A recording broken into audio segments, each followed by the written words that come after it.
My dad's a minister, and I was raised very religious. Very, very religious. And there's a lot of downside to being raised very religious. But on the bright side, there is no upside.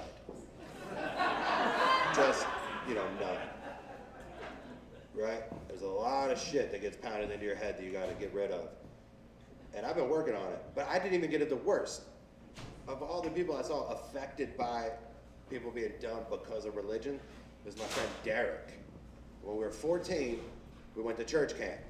And on the second night of church camp, Derek fell out on his back during the service, like fell onto his back, and he started shaking and kind of growling, like he tensed up, real tense. He was just like that. And the youth pastor, the grown-up man who was in charge of all of us, saw this and immediately diagnosed Derek as having been possessed by a demon. Right? He lunged past any plausible medical explanation and jumped straight to demon possession. There's like 300 kids at this camp. There's a doctor on site.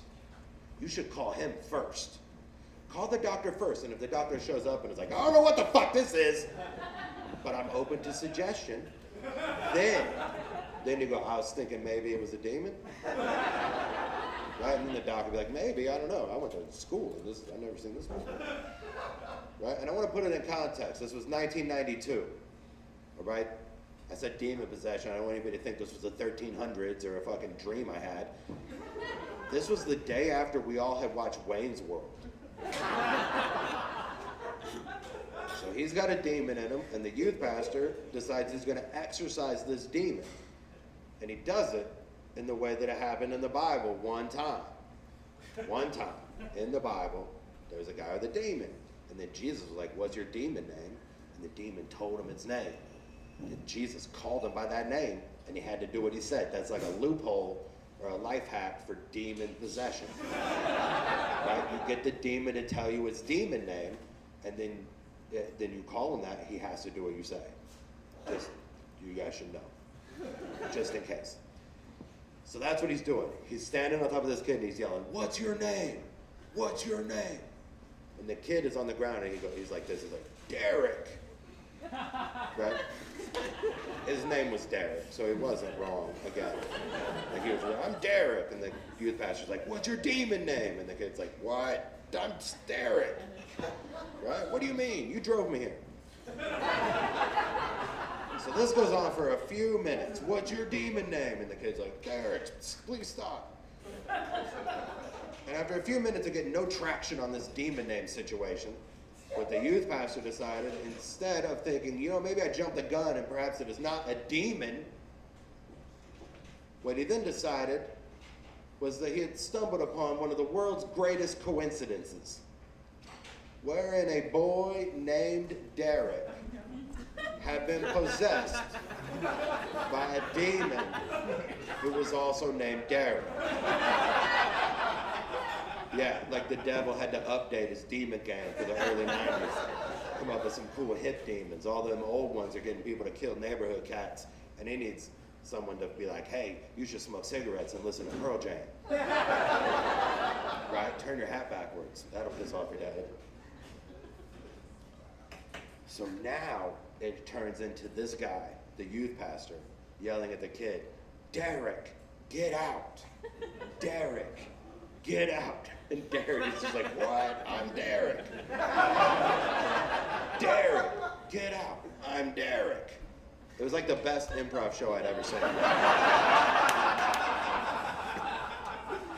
And after a few minutes of that, Derek just stops shaking and stops growling, and he untenses, like he collects himself. He gets up. He seems to be fine.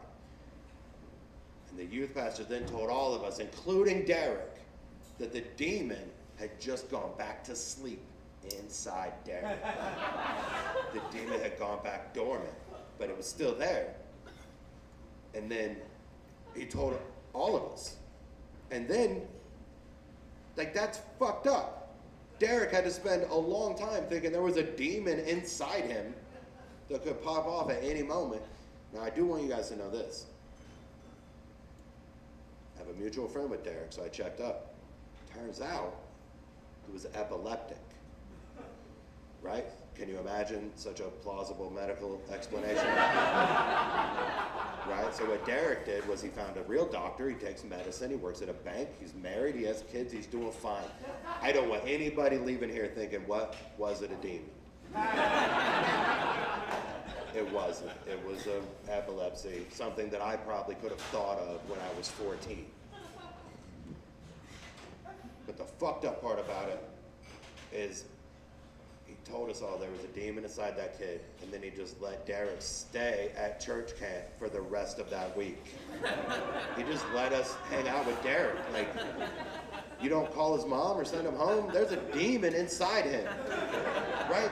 You sent someone home last year for saying fuck. And it's either like, and now it's just a horse race. You either send the kid with a demon inside him, or that comes back, and you send the rest of us home for saying fuck. There's no way I'm not saying fuck if that demon comes back again. What the fuck? I shared a bunk with Derek. He slept on top. I slept on the bottom. The rest of that week, every time he rustled, I'd have to be like, is that still you? Or is that other Derek that really fucks shit up? So either the youth pastor knew he was full of shit the entire time, put this kid's life in danger to fucking scare us all straight, or he really believed there was a demon inside that kid, and he couldn't get any traction on exercising it, so he just gave up. Right? Where's your faith, man? If you believe there's a real demon in that kid, then you gotta put your money where your mouth is. Murder that kid.